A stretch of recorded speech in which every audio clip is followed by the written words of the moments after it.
नमस्कार, स्वागत है आपका बिहार समाचार में। बिहार वालों के लिए आज कई महत्वपूर्ण खबरें हैं। सबसे पहले खबरों को आप सुर्खियों में देखिए। बिहार को नीतीश कुमार और बीजेपी ने मिलकर बर्बाद कर दिया है। बिहार में ना तो नौकरी मिलती है और ना ही रोजगार। खून की आंसू बहाते हुए बिहार के मजदूर या बिहार के लोग दूसरे प्रदेश जाते हैं काम करने के लिए। मुख्यमंत्री नीतीश कुमार जी ने बड़ी घोषणा कर दी है कि बिहार विधानसभा चुनाव से पहले 12 लाख लोगों को सरकारी नौकरी दे दी जाएगी और अगले ही महीने कई विभागों में कई लाख नौकरियां निकलने वाली है। बिहार के सरकारी स्कूल से कट जाएंगे 3.5 लाख से भी ज्यादा बच्चों के नाम। इनको नहीं मिलेगा किसी भी योजना का लाभ। बिहार में आखिर समय से क्यों नहीं मिलती है डिग्री? आखिर बिहार शिक्षा के क्षेत्र में इतना बर्बाद क्यों हो चुका है? इसका खुलासा खुद चीफ सेक्रेटरी ने कर दिया है। बिहार में यदि कोई गरीब या जरूरतमंद सरकारी जमीन पर रह रहे हैं तो उन्हें जमीन नहीं खाली करना होगा। बिहार में जमीन सर्वे के दौरान उन्हें उस जमीन का मालिक बना दिया जाएगा, यानी मालिकाना हक दे दिया जाएगा। यदि आपके पास राशन कार्ड है तो आपके लिए जरूरी सूचना है, 31 दिसंबर तक जरूर करवा ले ये काम, वरना हमेशा हमेशा के लिए आपका राशन कार्ड बंद हो जाएगा। बिहार के रसोइयों के लिए बड़ी खुशखबरी है। बिहार के 2 लाख से भी अधिक रसोइयों को वेतन मिलने वाला है। इनको इनका मानदेय मिलने वाला है। केंद्र सरकार ने राशि जारी कर दी। बिहार में होने वाली है बारिश, उसके बाद बिहार में भयानक ठंड की शुरुआत होगी। तो आखिर कब से बिहार में भारी ठंड पड़ेगी, इसकी जानकारी मौसम विभाग ने दे दी है। प्रशांत किशोर ने कहा है कि बिहार को बर्बाद करने वाले हैं नीतीश कुमार जी। बिहार को नीतीश कुमार और बीजेपी ने मिलकर सबसे ज्यादा अशिक्षित, बेरोजगारी और भूखमरी वाला राज्य बना दिया है।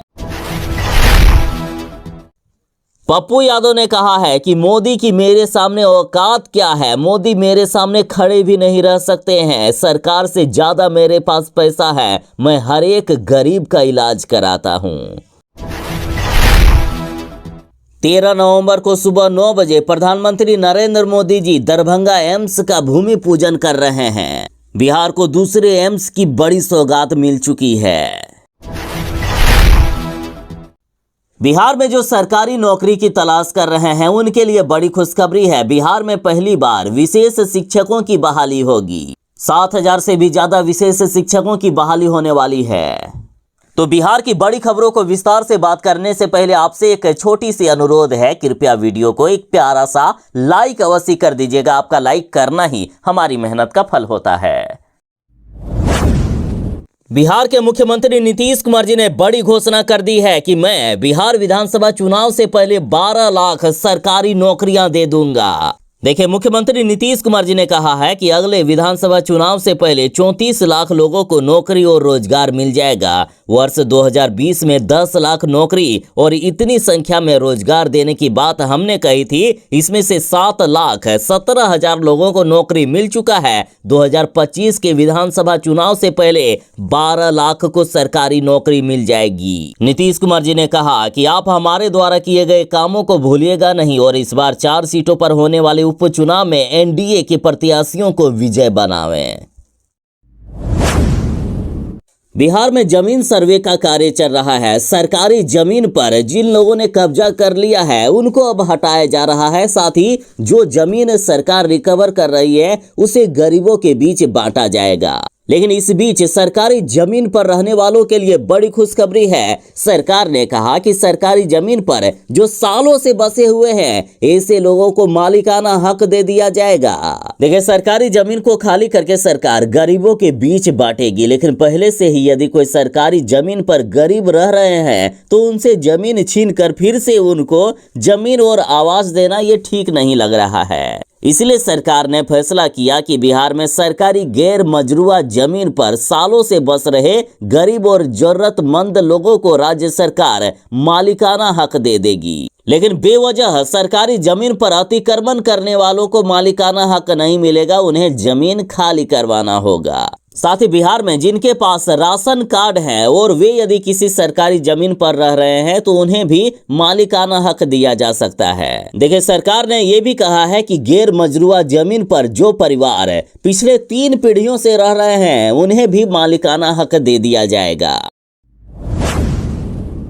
बिहार के 2 लाख से भी ज्यादा रसोइयों के लिए बड़ी खुशखबरी है। इनको मिलेगा इनका बकाया मानदेय। केंद्र सरकार ने भेज दी है राशि। देखिए, बिहार के सरकारी स्कूलों में मध्याह्न भोजन योजना में खाना बनाने वाले रसोइयों के लिए बड़ी खुशखबरी है। केंद्र सरकार की तरफ से 242 करोड़ बिहार के लिए जारी कर दिया गया है। इन रसोइयों को प्रति माह 1600 रुपए करके मानदेय दिया जाता है, यानी प्रतिदिन के लगभग 50 से 55 रुपए ही मात्र इनको मानदेय मिलता है। फिर से कई महीनों से इनका मानदेय बकाया था। इनको पिछले 2 महीने से मानदेय का भुगतान नहीं किया गया था। दिवाली और दशहरा के मौके पर भी इनको मानदेय नहीं मिला, लेकिन अब राशि का भुगतान हो गया है। 1 से 2 दिन में इन 2 लाख रसोइयों को इनके मानदेय का भुगतान कर दिया जाएगा। साथ ही इन रसोइयों का कहना है कि 50 रुपए प्रतिदिन में आजकल क्या होता है, इस महंगाई के दौर में हमारा मानदेय बढ़ाया जाए और सरकार को भी इस बारे में सोचना चाहिए।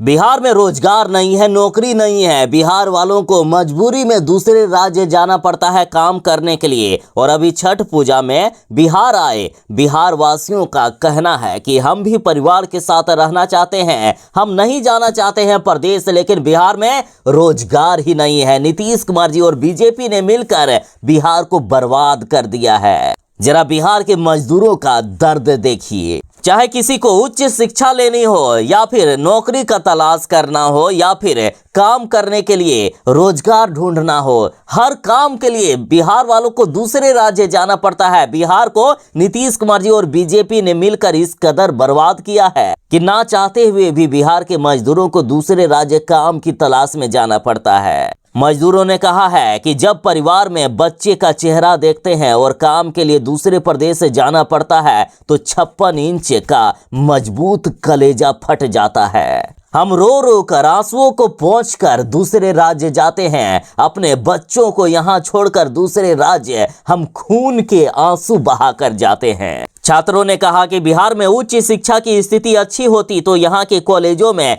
प्लेसमेंट के लिए बड़ी बड़ी कंपनियां आती तो छात्रों को उच्च शिक्षा के लिए दूसरे प्रदेश भी नहीं जाना पड़ता। कामगारों ने कहा कि परिवार से दूर जाने का काफी दर्द होता है, लेकिन परिवार चलाने के लिए पैसा जरूरी है और पैसा कमाने के लिए हमें दूसरे प्रदेश खून की आंसू बहाकर भी जाना पड़ता है। लोगों ने कहा कि हमारे नेताओं को इस बारे में सोचना चाहिए, मुख्यमंत्री जी को इस बारे में सोचना चाहिए कि आखिर हमें कब तक दर दर भटकना पड़ेगा, आखिर कब तक हमें इस कदर अपने परिवार से दूर रहना पड़ेगा।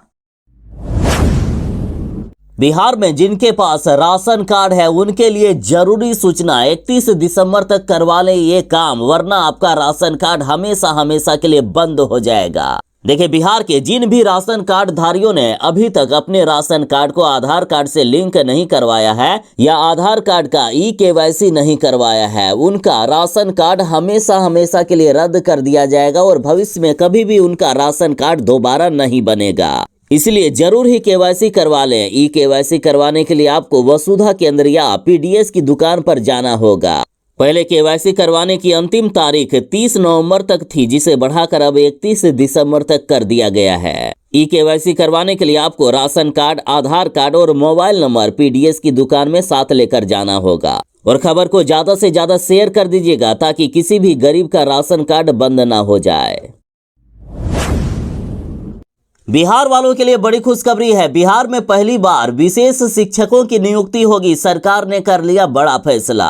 देखिए, बिहार के प्रारंभिक यानी कक्षा 1 से लेकर 8 तक के स्कूल में विशेष शिक्षकों की नियुक्ति के लिए शीघ्र ही विज्ञापन जारी होगा और इसके लिए शिक्षा विभाग ने सारी तैयारियां कर ली है। बिहार में पहली बार विभिन्न जिलों में विशेष शिक्षकों की नियुक्ति होने वाली है। विभिन्न स्कूलों में नामांकित दिव्यांग और विशेष आवश्यकता वाले बच्चों को पढ़ाने के लिए इन शिक्षकों की नियुक्ति होगी। कुल पदों में 5534 प्रारंभिक विद्यालयों में तथा 1745 मध्य विद्यालय यानी कक्षा 6 से 8 तक में विशेष शिक्षकों की नियुक्ति की जाएगी।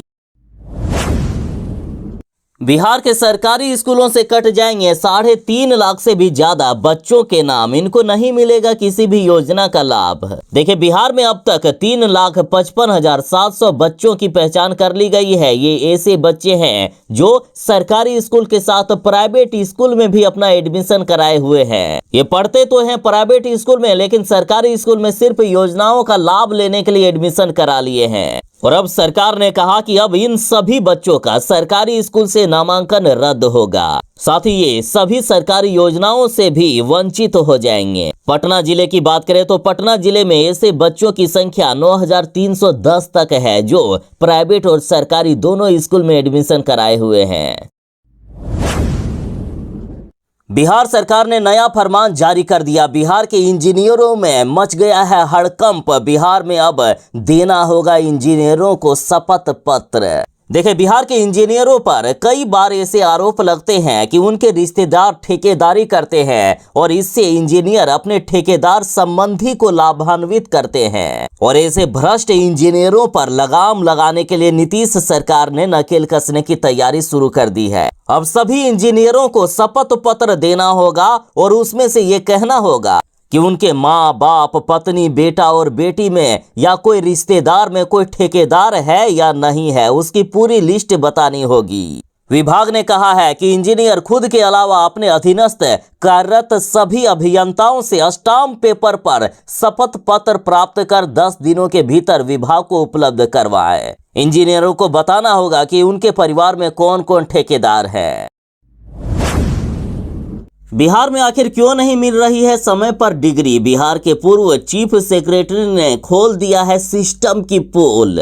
देखिए, बिहार जहां एक समय में आर्यभट्ट और चाणक्य जैसे लोग निकले और ना जाने कितने आईएएस और आईपीएस निकले, हालांकि वर्तमान समय में ये राज्य पढ़ाई में ही सबसे पीछे रह रहा है। और ऐसे में बिहार के मुख्य सचिव से जब पत्रकार ने ये सवाल किया कि पूरे सिस्टम में भ्रष्टाचार ही भ्रष्टाचार फैला हुआ है, इन्होंने कहा कि पूरा सिस्टम भ्रष्ट हो चुका है। बिहार के अधिकारी भ्रष्टाचार में लिप्त हो चुके हैं। शिक्षा विभाग के बड़े अधिकारी ने यह भी कहा है कि विश्वविद्यालय या महाविद्यालय में जो पढ़ाई होती है या जो लोग पढ़ाते हैं उनकी भर्ती भी गलत तरीके से की जाती है। इन्होंने कहा कि इस गलत बहाली में ऐसा नहीं है कि कुछ लोग लिप्त हैं, बल्कि सभी लोग लिप्त हैं। इन्होंने कहा कि आप ही सोचिए ना कि जब जड़ ही सड़ चुका है, जब जड़ ही कमजोर है, तो आगे की उम्मीद आप क्या ही कर सकते हो। हमारा बिहार ज्ञान की धरती रही है। यहाँ शिक्षा व्यवस्था के साथ ऐसा खिलवाड़ नहीं होना चाहिए। आखिर बिहार में क्यों नहीं आ रही है ठंड? बिहार में आखिर कब से ठंड की शुरुआत होगी? मौसम विभाग ने जानकारी दी है। देखिए, बिहार में ठंड अब तक आ जाना चाहिए। ठंड नहीं आने की वजह से जो गर्मी कपड़े का व्यवसाय करते हैं, यानी जो कंबल हो गया, स्वेटर हो गया, रजाई हो गया, ये सब का व्यवसाय करते हैं, उन लोगों को काफी नुकसान हो रहा है। बिहार में मौसम तो बदल रहा है, लेकिन ठंड नहीं पड़ रही है। सुबह शाम थोड़ी सी ठंड का एहसास होता है, लेकिन दिन भर गर्मी से लोग परेशान रहते हैं। तो मौसम विभाग का कहना है कि 1 माह लेट से इस बार ठंड आएगा और ये 5 साल के बाद पहली बार हो रहा है। ठंड आने की संभावना 1 महीने लेट से है। यानी यदि डेट की बात करें तो 15 नवंबर के बाद बिहार में तापमान में गिरावट आएगी। जो 15 अक्टूबर को हो जाना चाहिए वो 15 नवंबर से हो रहा है और लगभग 25 नवंबर से बिहार में भयानक ठंड की शुरुआत हो सकती है। मौसम विभाग के अनुसार 14 नवंबर से पछुआ हवा चलने लगेगी और 15 नवंबर से आपको ठंड का एहसास होने लगेगा। प्रशांत किशोर ने कहा है कि बिहार सबसे ज्यादा अशिक्षित, बेरोजगारी और भूखमरी वाला राज्य है और इन सब के जिम्मेदार बीजेपी और नीतीश कुमार है। प्रशांत किशोर ने कहा कि बिहार की जनता, यदि आपको लगता है बीजेपी और नीतीश कुमार बिहार के लिए कुछ अच्छा काम करेंगे तो आप गलत सोच रहे हैं, क्योंकि बिहार को बर्बाद करने वाले यही लोग हैं। केंद्र और राज्य दोनों जगह बीजेपी और नीतीश की सरकार है, फिर भी बिहार सबसे ज्यादा पिछड़ा हुआ है। प्रशांत किशोर ने कहा कि आप नीति आयोग के द्वारा जारी किए गए आंकड़ों को देख सकते हैं। ये 18 से 19 साल नीतीश कुमार के राज के बाद ये हाल है। बिहार को बर्बाद कर दिया है नीतीश कुमार जी और बीजेपी ने मिलकर। इन्होंने कहा कि बिहार की जनता, आप मतदान कीजिएगा तो थोड़ा सोच समझ कर कीजिएगा। बिहार में 4 सीटों पर उपचुनाव हो रहा है, जिसको लेकर लगातार बयानबाजियां हो रही है। प्रशांत किशोर ने कहा कि नीतीश कुमार और बीजेपी ने कभी भी बिहार के लिए कुछ नहीं किया है। आप उनको वोट देने से पहले एक बात जरूर सोच लें। पप्पू यादव ने कहा है कि मेरे सामने पीएम मोदी की आखिर औकात क्या है। पप्पू यादव बोले कि मोदी के बाबू को मेरे जितना पैसा नहीं था, मेरे पास सरकार से ज्यादा धन है। पीएम के पीए को मैंने दवा दी थी। देखिए, पप्पू यादव ने कहा है कि अपनी 9000 बीघा जमीन मैंने लोगों में बांट दी। इतना जमीन मोदी के बाबूजी के पास भी नहीं था। पप्पू यादव ने दावा किया कि कोरोना के समय जब प्रधानमंत्री के पीए को दवा नहीं मिल रही थी तो मैंने दवा पहुंचाई थी। मेरे सामने मोदी की औकात क्या है। दरअसल पप्पू यादव ने झारखंड में चुनावी प्रचार के दौरान ये बड़ी बात कही है। पप्पू यादव लगातार जेएम और कांग्रेस के लिए वोट मांग रहे हैं। साथ ही पप्पू यादव ने बड़ी घोषणा कर दी है कि झारखंड में इस बार भी इंडिया गठबंधन की सरकार बनेगी। साथ ही पप्पू यादव ने जनता से कहा है कि मैं पूरे देश का इलाज अकेले कराता हूं। औकात है मोदी तेरे को इलाज कराने की। पूरे कोरोना में हर गरीब के घर घर अकेले पैसा पहुंचाए। पप्पू यादव को इतना औकात है कि पूरे देश के जितने भी गरीब थे उनको 2-2 हजार रुपए मैंने दिया। किसी और की औकात है ये सब करने की। पप्पू यादव ने कहा, आप लिख कर ले लीजिए कि इंडिया गठबंधन की इस बार भारी मतों से जीत होगी झारखंड में। 13 नवंबर को सुबह 9 बजे प्रधानमंत्री नरेंद्र मोदी जी दरभंगा एम्स का करेंगे भूमि पूजन। बिहार वालों के लिए बड़ी खुशखबरी है। बिहार वालों को दूसरा एम्स मिलने जा रहा है। 13 नवंबर मिथिलांचल के लिए ऐतिहासिक दिन होने जा रहा है। बता दें कि दरभंगा जिले के शोभन बाईपास में 1261 एकड़ में इसका निर्माण होना है। केंद्र सरकार ने 25 अक्टूबर को इसके लिए टेंडर निकाला था। बिहार के दूसरे एम्स के भीतर आईसीयू, क्रिटिकल केयर आदि विभागों के लिए 175 बेड, सर्जरी, ऑर्थोऑप्थाल्मोलॉजी विभाग में 120 बेड, जबकि मेडिसिन विभाग में 60 बेड और पीडियाट्रिक में 60 बेड, स्त्री एवं प्रसूति विभाग में 75 बेड और डर्मेटोलॉजी में 15 बेड की व्यवस्था रहेगी। दरभंगा में बनने वाली इस दूसरे एम्स में सभी तरह की बीमारियों का इलाज की सुविधा दी जाएगी।